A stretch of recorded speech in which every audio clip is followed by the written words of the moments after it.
വണ്ടിയാക്കി കയർ വിരിക്കും ഞങ്ങൾ വേമ്പനാട്ടു തീരത്തെ പെൺമണികൾ.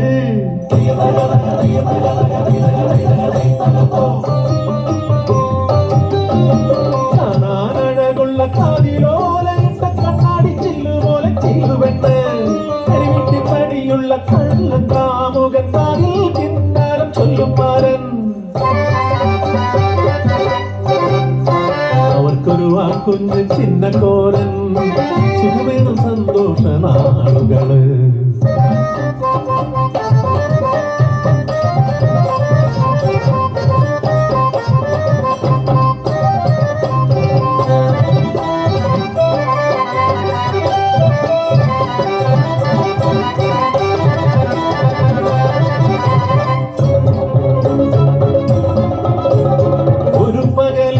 ഒരു രാത്രി എന്ന പോലെ മഹാദുഃഖം വന്നോ ചീലുവിന്.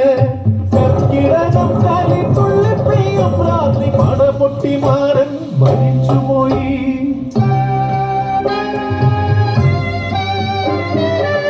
മരിച്ചതോ കൊന്നതോ അറിയാതെ തലതല്ലി കരയുന്നു ചീലുപെണ്ണ്.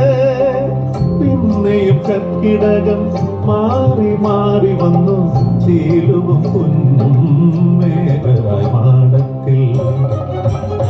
തക്കം നോക്കി കറങ്ങി നടക്കണ മൂപ്പൻ നായർ ചീലുവിലാശയുമായി. തമ്പ്രാന്റെ ശിങ്കിടി മൂപ്പൻ നായർ ഒരു രാത്രി ചീലൂന്റെ മാടത്തിലെത്തണ്.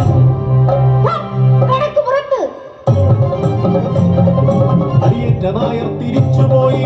പകയോ മനസ്സിൽ നിറഞ്ഞു നിന്നു. പകരം വീട്ടാൻ തക്കം പാർത്ത് പകയൊരു കരലാക്കി നടന്നു നായർ. അടിമ പണിക്ക് പിള്ളേരെ തേടി പറങ്ങി പടയെത്തി നാട്ടിലൊന്ന്. അവരുടെ കാര്യസ്ഥനായി നായർ നാട്ടിലെ പിള്ളേരെ തേടി ഇറങ്ങി. നാട്ടുകാരെല്ലാരും ഭീതിയിലായി. മാടങ്ങളിൽ എന്നും കരച്ചിലായി. മക്കളെ നഷ്ടമായ അമ്മമാരും തലതല്ലി കരഞ്ഞിടുന്നു. ദുഷ്ടലാക്കുമായി നായരെന്ന് ചീലുന്റെ മാടം ചൂണ്ടിക്കാട്ടി. കുഞ്ഞിനെ കൊണ്ടോടി ചീലു പെണ്ണ് കഴക്കരക്കാട്ടിൽ ഒളിച്ചിരുന്നു. നാടുകളിൽ ഒരു നാൾ രാത്രിയിൽ നായരും പറങ്കികളും ചീലുന്റെ മൂലയിലെത്തിടുന്നു. നായർ തൻ പകയുടെ പകരം വീട്ടാൻ. ദൂരേന്നു കുളമ്പടി കേട്ടു വച്ചീലു കെട്ടിയുണർന്നു. എന്തു ചെയ്യാൻ വേറൊരു വഴിയും ഇല്ലാതെ ചീരു വലിയൊരു കൊട്ടയിലിരുത്തിയ കുഞ്ഞിനെ ചീഞ്ഞ തൊണ്ടിനാൽ മൂടിടുന്നു. നായരും കൂട്ടരും മാടത്തിലെത്തുന്നു. കോപത്തെ ചുറ്റിനും നോക്കിടുന്നു. നീലിയെ തല്ലി ചതയ്ക്കുന്നു നായർ. തോറ്റവർ പിന്നെ തിരിച്ചുപോയി.